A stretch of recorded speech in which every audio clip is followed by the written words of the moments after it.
de Limeira, que para mim é muito caro. E de alguma forma imprime meu sentimento na construção dessa dissertação, que é: se Palmares não vive mais, faremos Palmares de novo. Eu acredito que estamos aqui fazendo Palmares de novo, de alguma forma ou de outra. Eu dedico esse trabalho, para não chorar, a minha mãe, Júlia Pereira da Silva, por ser meu maior exemplo de força, coragem, resiliência e por ter me proporcionado voar, mesmo que para isso acontecer, tenha mantido seus pés no chão. A motivação para a produção desse trabalho, ela começa, na verdade, eu sempre gosto de contar essa história, quando eu vou falar sobre a minha dissertação, começa quando eu tinha 11 anos de idade. Quando eu estava na quinta série, né, no sexto ano, no caso do ensino fundamental, e as imagens que eu encontrava no meu livro didático eram essas imagens aqui, sempre. Não existia outras imagens para representar minha cultura, as identidades que me representam. Essas outras imagens, elas não existiam. Eram essas imagens aqui, né, das pinturas, tanto de Rugendas quanto das pinturas de Debré. E nesse momento começa o processo de negação de quem eu sou mesmo, porque eu não queria estar em contato, não queria ter essa representação de mim. Então, me identificar com aquilo no livro, que eu todo dia tinha acesso, né? Livro de história, às vezes de português, depender do tema, eu começava a negar. Então, enquanto as criancinhas brancas achavam o máximo o colorido do livro, eu achava aquilo temoroso, eu não gostava, temoroso, certo? Essa é a motivação principal. Então, se eu só tomo consciência disso, do quanto isso é danoso para uma criança que tem contato com livro didático, ou com um adolescente, já na universidade, quando eu começo a pensar o tema de pesquisa, né? Outra motivação também é eu entender que a discriminação, o preconceito, o racismo, ele começa no discurso.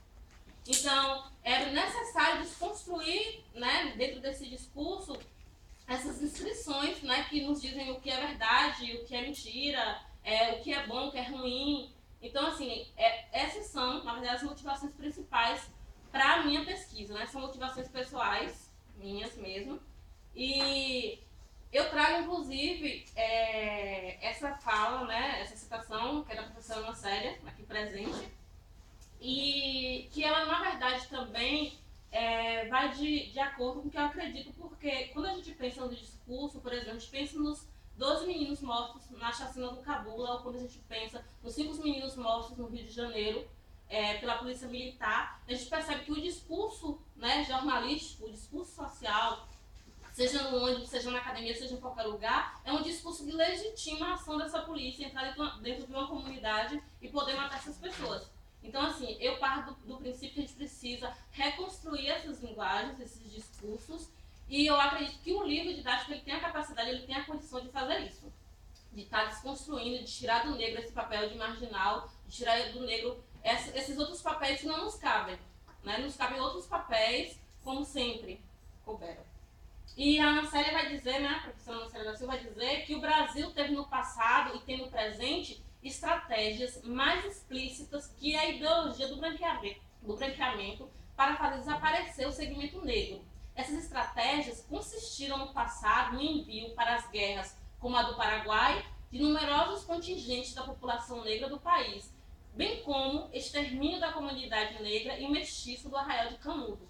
No presente, através da ausência de uma política de atendimento à população pobre, na execução sumária de grande parte dos ditos marginais e das crianças de rua, além da esterilização em massa das mulheres pobres em todo o país. As justificativas para a construção do trabalho se dá inicialmente, né, pelo ensino da História e Cultura Afro-Brasileira, que foi instituída a partir da Lei 10.639 em 2003. Essa lei ela é muito importante, ela não é uma coisa pontual que aconteceu em 2003, ela na verdade compreende séculos de resistência, séculos de histórias, e há pelo menos 2 fatos que eu posso citar aqui que foram muito importantes para que essa lei entrasse em vigor. O primeiro foi o centenário da Lei Áurea, né, em 88, e o segundo fato foi em 95, com os 300 anos de morte dos Zumbi dos Palmares. Então, nessa época, começou a haver a grande manifestação no país por parte do movimento negro para que essas questões passassem a ser incluídas dentro do currículo.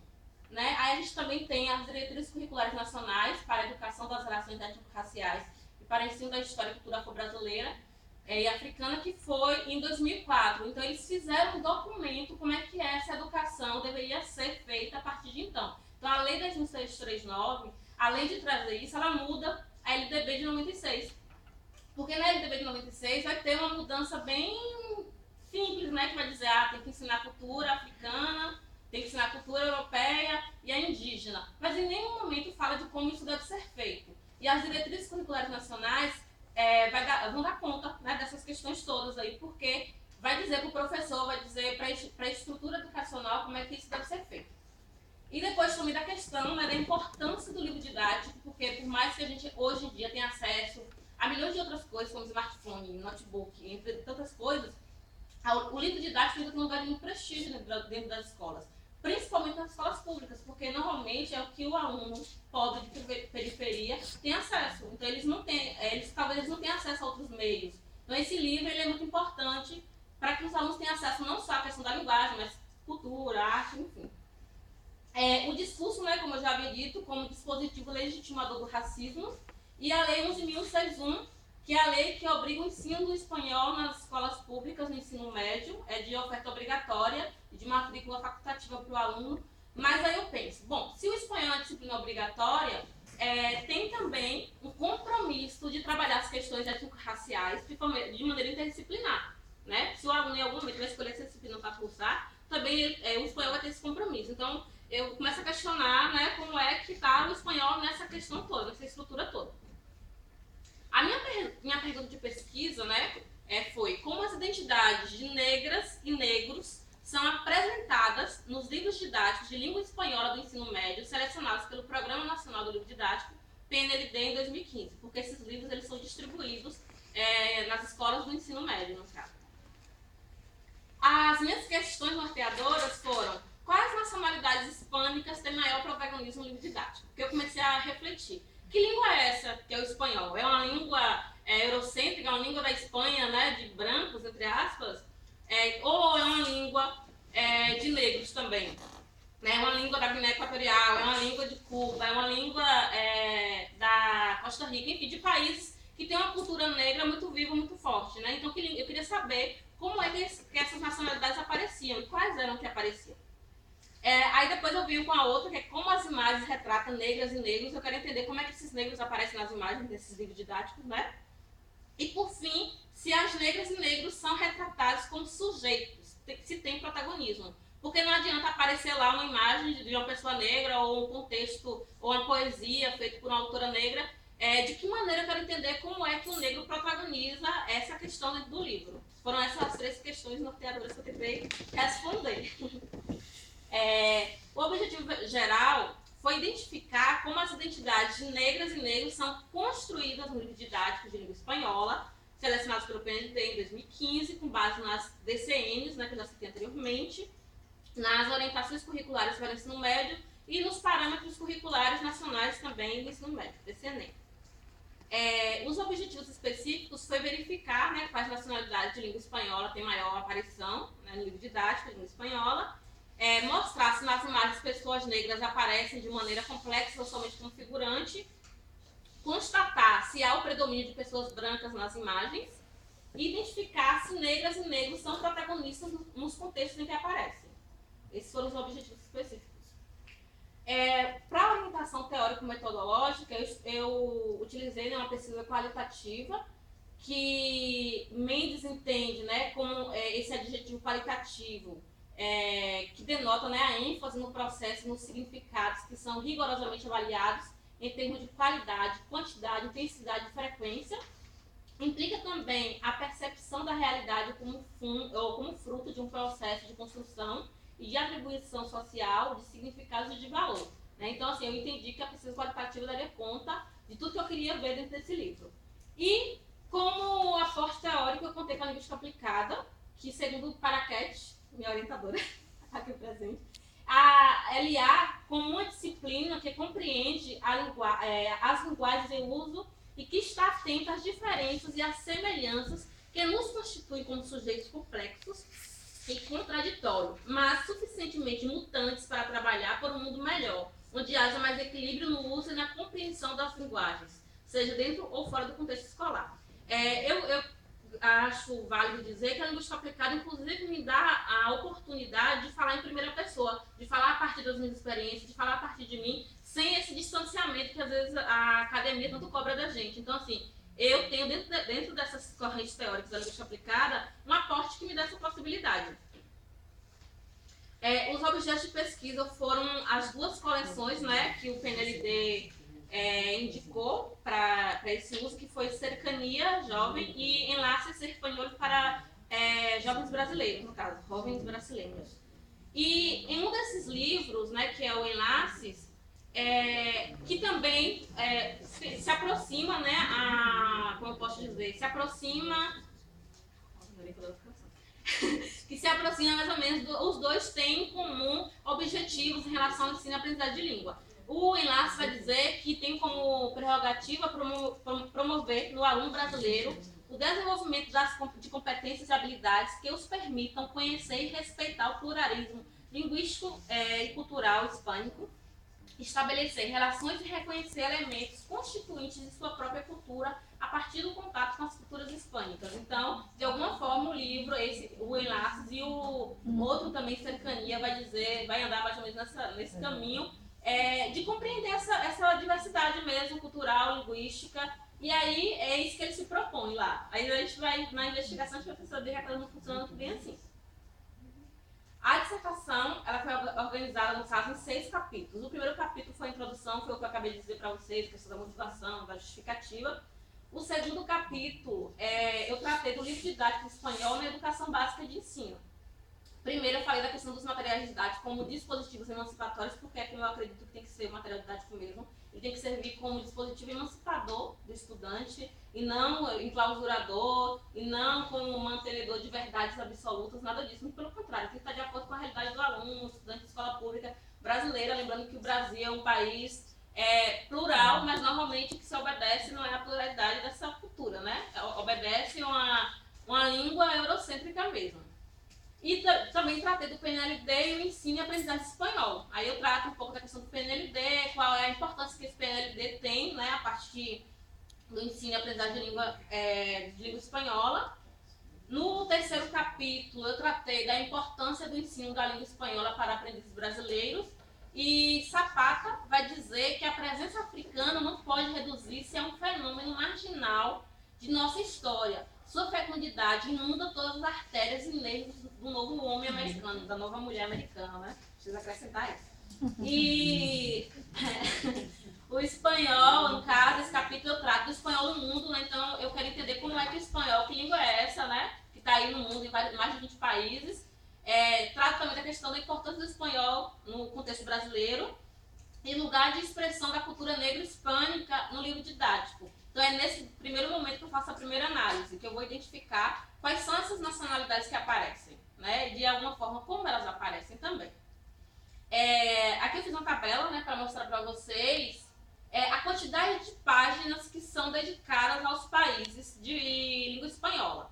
Vocês percebem aí que tanto o Cercania quanto o Enlaces tem uma aparição muito grande da Argentina, depois Espanha e depois Chile. Né? São esses 3 países que mais aparecem nessas 2 coleções. Aqui, aí você percebe que países como República Dominicana aparecem muito pouco, ou como Venezuela, ou como Honduras, Guatemala, Costa Rica. São países muito indígenas ou muito negros, assim, tem um contingente de negro e indígena muito grande. Aqui eu fiz uma colocação, né, de quais países aparecem mais para o que menos aparece. A Argentina ficou em primeiro lugar, depois ficou Espanha, depois ficou Chile. Aí México aparece em quarto para Cercania, Colômbia e México aparecem em Enlaces. E aí, é lógico, se você perceber, por exemplo, Costa Rica está em sexto lugar, não quer dizer que apareceu muito. Apareceu em sexto, mas tem pouquíssimas aparições, assim, né, nesse livro. O quarto capítulo eu tratei, né, da lei 10.639, séculos de resistências. Então, eu vou fazer mesmo estudo da importância dessa lei. Aí tem uma seção que vai falar da educação no lugar de negros, né, porque a gente teve decreto no Brasil que proibia que negros estudassem, depois que estudassem somente à noite, não podia estudar de dia, para não coincidir com o horário de trabalho. Trouxe também outros fatos históricos que confluíram para a implantação da lei 10.639, como eu já citei. E depois a implantação da Lei 10.000 e os documentos subjetivos. Aí eu trouxe todos esses aqui dentro desse capítulo, né? Todas essas sessões. Depois, eu trago o quinto capítulo, Identidades Negras, e o parecer, né, do Conselho Nacional de Educação vai dizer que se não é fácil ser descendente de seres humanos escravizados e forçados a condições de objetivos utilitários ou semoventes, também é difícil descobrir-se descendente dos escravizadores, temer, embora veladamente revanche do que por cinco séculos têm sido desprezados e massacrados. Né? Então, em vez de a gente, os negros sentirem vergonha porque foram escravizados, eu acho que os brancos poderiam começar a pensar e sentir vergonha por serem parentes escravizadores, né? Uma coisa pra gente pensar. Uhum. Nesse quinto capítulo, eu trago as reivindicações, as contestações e as afirmações dessas identidades. Em seguida, eu trato das relações raciais e afetividade, porque eu acho uma coisa muito importante para a gente entender a questão da identidade, né? Como é que a afetividade perpassa por essas relações raciais. E depois, os dispositivos do racismo brasileiro. De que maneira que o racismo no Brasil ele se manifesta, né? Atualmente, ou né, ao longo da história.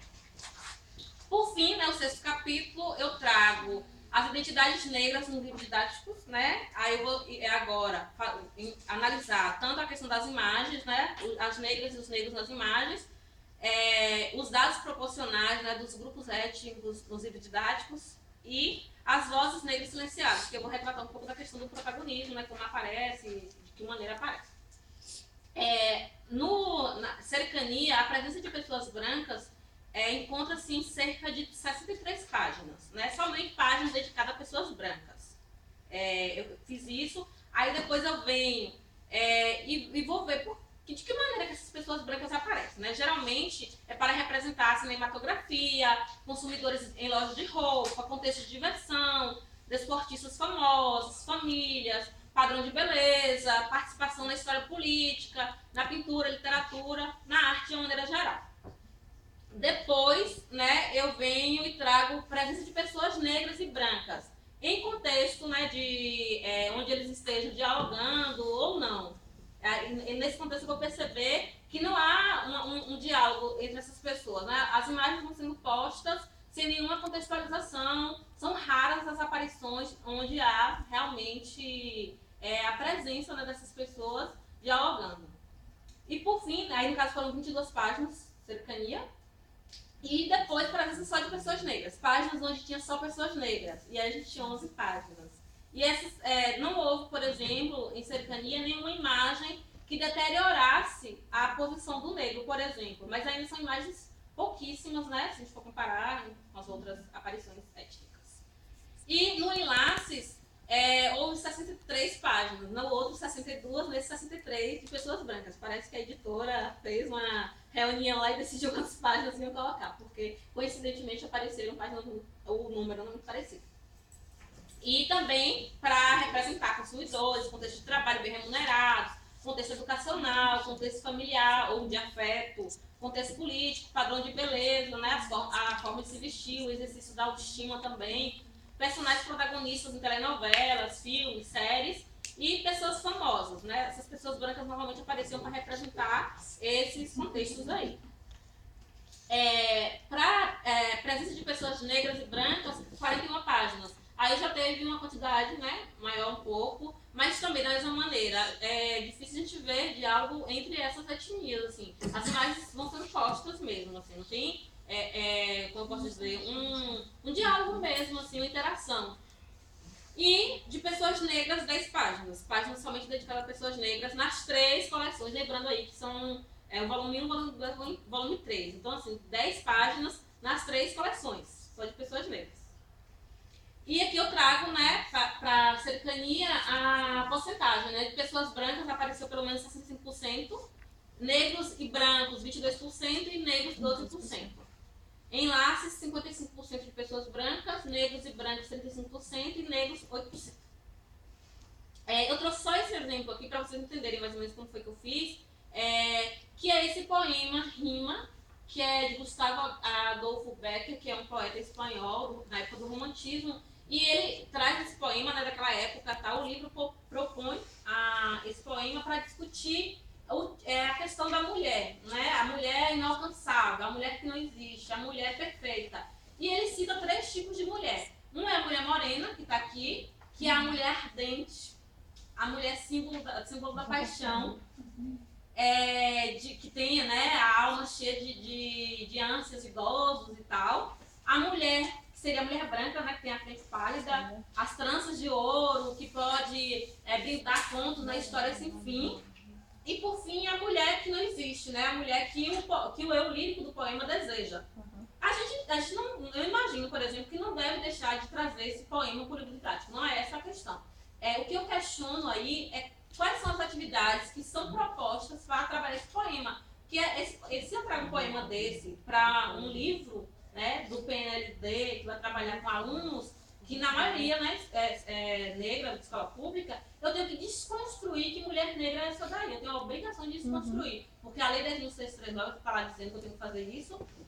Tem no PNLD, né, tem um critério que diz que a gente tem que trabalhar a questão da representação negra de forma positiva e construtiva, e isso não me constrói, isso não constrói. Imagina uma adolescente negra lendo um poema desse, aí eu sou uma mulher ardente, cheia de paixão, né?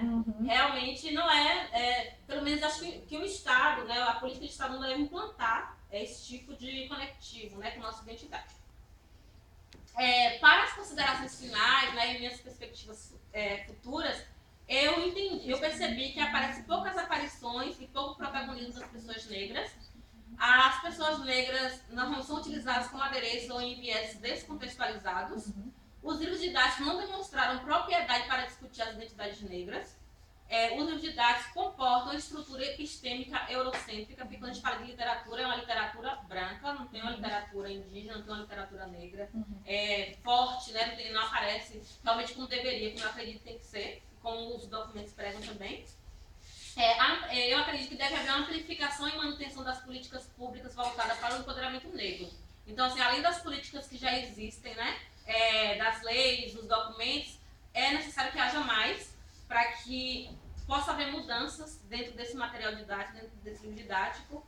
E eu posso falar também que eu acho que, para mim, no caso, o mais importante foi a importância que esse trabalho teve na construção da minha identidade, inclusive. Porque eu acho, assim, que essas 219 páginas, elas de forma alguma conseguem imprimir o sentido que esse trabalho teve para mim nessa construção. Eu acho que eu não consigo realmente encontrar palavras para ver como eu amadureci, como a questão crítica, a percepção que eu tive das identidades, de poder relativizar em alguns pontos, de poder contextualizar em outros, de poder realmente dar um murro na mesa em outros momentos também. Então, assim, esse trabalho foi muito importante para mim, mesmo. Aqui estão as referências que eu utilizei para essa apresentação. E, por fim, eu trago esse provérbio que também eu sempre utilizo, porque eu acho que é o que eu acredito, que o meu trabalho faz e que eu acho que a gente deve fazer. Porque eu só existo porque você me reconhece. No provérbio banto, terminei. Obrigada. Eu não agradeci ninguém ainda, nem minha orientadora. O Márcio, eu não agradeci ninguém ainda, nem minha orientadora, porque eu vou fazer isso depois.